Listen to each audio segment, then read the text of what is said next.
This is a 1991 Corvette, fairly rare with the color combination of the exterior and the interior. Has a hard top. This car is a collector car in that it's been awarded with many originality certificates, including the National Corvette Restoration Society Top Flight Award, as well as a mark of excellence for Corvettes.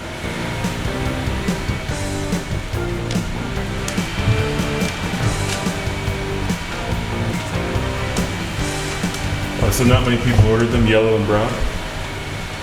There weren't many ordered in that capability. Sometimes what will happen is the factory may select certain colors for the exterior and the interior and combinations thereof, and then after they make a few of those, if they aren't being purchased, then vigorously purchased, then the customers may deem them to be obsolete, and they go on to a different color combination.